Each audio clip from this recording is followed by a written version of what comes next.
The billboard collapse has now claimed one more life. A 52-year-old man who was being treated in a hospital in Mumbai has come to his injuries. So the death toll has risen.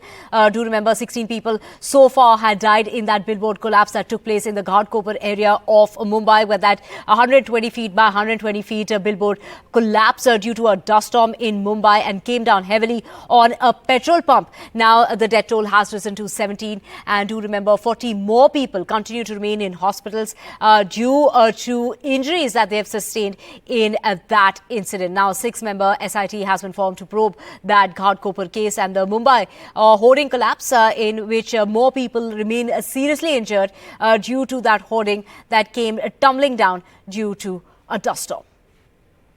We have my colleague Radhika joining us. Radhika, one more person is confirmed to have died due to that billboard collapse. He's said to have succumbed to his injuries. However, get us a health update regarding the 40 more people who continue to remain in hospitals days after that tragedy that struck in Mumbai.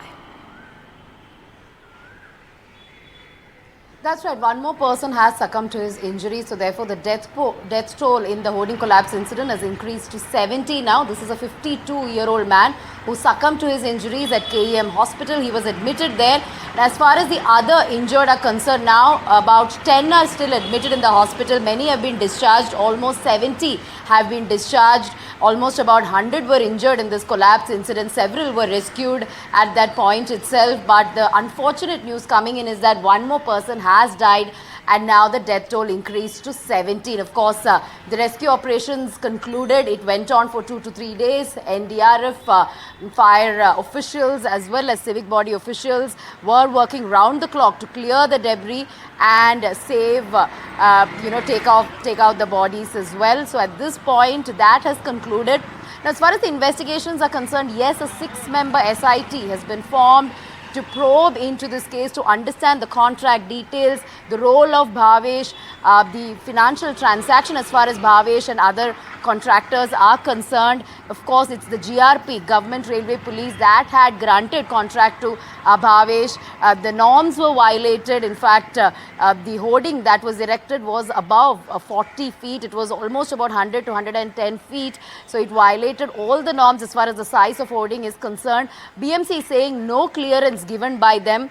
All the clearances given by GRP, despite knowing that this particular hoarding violated the size norms and several other norms as far as the stability of the structure is also concerned. So therefore, the SIT at the moment probing financial transaction, contract details, who signed that particular contract. It was the commissioner of GRP at the time who had signed the contract. What were the terms and conditions of the contract, and who are the other people associated with Bhavesh Bhinde at the time that the contract was signed, and the loopholes there, how the norms and rules were bypassed, and how many accounts, Bhavesh held, and what kind of bribe was exchanged. So all that is being investigated at this point. GRP on its part having an internal inquiry to understand what led to them granting permission. Civic body sort of giving a knee-jerk reaction. It has washed its hands off, saying that it had warned GRP despite it not giving clearance, and now of course it is taking down all the hoardings. But the fact remains that the history-sheeted Bhavesh, who despite his company being blacklisted, was once again awarded that contract. How that happened is a matter of investigation. He is the only one who's been arrested for culpable homicide. None of the authorities, including the ones within GRP or state government or civic body officials, have been booked or arrested at this point. Investigations still underway. We'll have to wait and see whether any of these government authorities will be booked, charged or arrested. Right, no action been taken so far as officials are concerned. However, the man behind that hoarding, as far as the ad agency goes, has finally been arrested.